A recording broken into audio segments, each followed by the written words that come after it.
Hello, historic people. Today we're going to visit 1906 in this episode of Time Travels with Historic Metals. The 1906 Barber pattern double eagle coin was one of America's nearly forgotten coins. It was designed by the top man in coin design at the US Mint of the time, Charles Barber, and at that time, chief of the US Mint in Philadelphia, too. But it was canceled by then President of the United States, Teddy Roosevelt himself, with only one example of this coin ever having been struck into a physical metal coin example. So how did this canceled, abandoned, and nearly forgotten coin end up as a popular modern museum centerpiece and find itself in a privately minted silver and gold first issue tribute collection, and even become a popular gift shop offering as a collectible historic commemorative round? Let's travel through time and discover together how this controversial clash between a disgruntled senior federal U.S. Mint chief and the President of the United States, President Roosevelt, caused this coin to be canceled and to later rise again to become historic metal. Let's dig in.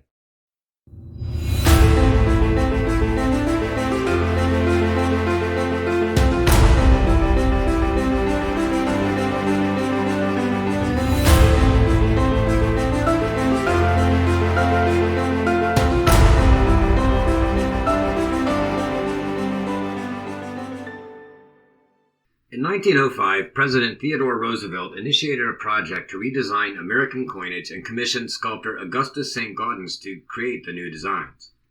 When Theodore Roosevelt gave the task of creating new designs for American coinage to Saint-Gaudens, it was not thought of well by Charles Barber and many other Mint officials. This commission should have really gone to Charles Barber, who was the current chief engraver at the U.S. Mint, but Roosevelt was adamant. While Gaudens and Roosevelt had admirable goals, they committed the unpardonable bureaucratic sin. They had not gone through proper channels. The Mint already had a design artist, Charles E. Barber, and it would have been his job to redesign coinage if that's what the president had wanted. Charles E. Barber was the sixth chief engraver of the United States Mint. His tenure ran from 1879 to 1917, and his impressive track record includes the design and engraving of the Barber dime, quarter, and half dollar that we all know and love. He's also created numerous other U.S. coins and patterns, including the 1906 double eagle pattern that we're going to talk about today. Barber was unhappy with the president's new project, complained to anyone who'd listen, and finally decided to do something about it. He would design his own double eagle, and he would get it done before Saint-Gaudens got his done. Saint-Gaudens went on with his commissioned work, and Barber went to work on his own in anger and haste to beat Saint-Gaudens to the finish line. It was claimed that Barber was in an unusual hurry compared to his normal pace to finish his double eagle design, and this was widely believed to be so that he could complete it before Saint-Gaudens completed his. After delays and revisions affected Saint-Gaudens' design, Barber took advantage of the situation to have his own 1906 double eagle pattern struck in gold. We can see now in the historic design documents, the one surviving original coin and subsequent reproductions, that his magnificent design does not show any sign of rushed work and upheld his usual quality in the implementation. It was actually quite good work. For the obverse or front of the coin, Barber featured a liberty head with a Phrygian cap and a laurel wreath, inspired by contemporary French artists. For his reverse, he recycled some of his own earlier work. Back in 1891, for example, he had created a pattern half dollar, the obverse of which had featured Liberty with a sword and a liberty cap on a pole. Liberty was guarding an eagle, the symbol of America. Now, this old design appeared on the reverse of the new coin. Thus, Barber's proposal had two liberties, one on each side. You could say he took liberties with the liberties, or that he heard you like liberties, so he put some liberty in your liberties. But Roosevelt was unimpressed.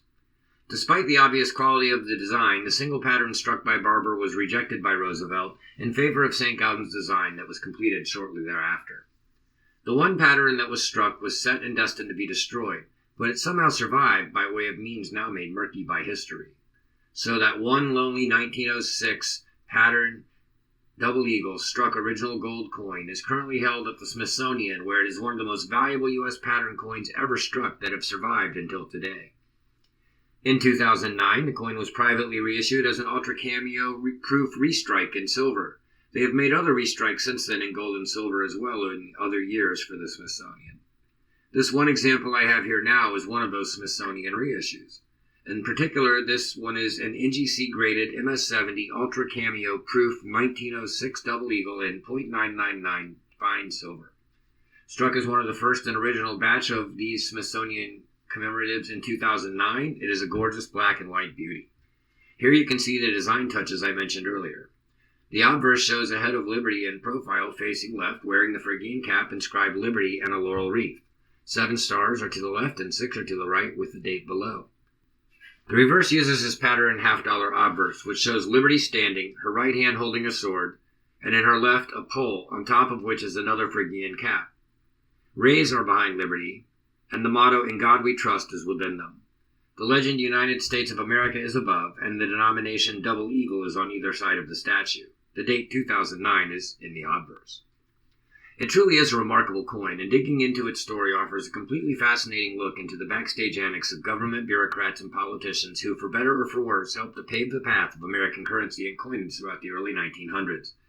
And that, historic people, is the tale of how Charles Barber's 1906 pattern double eagle coin got canceled by a president, then failed into obscurity, and then finally was brought back to glory, which concludes this fascinating story of the conflict between government officials in 1906 that caused this coin to ultimately rise from its ashes to become a great example of historic metal. If you enjoyed this content, please be sure to like, subscribe, comment, and ring that notification bell so you won't miss out on historic metals in the future. Thanks for watching. I'm Corky K. This has been Historic Metals, and you are historic.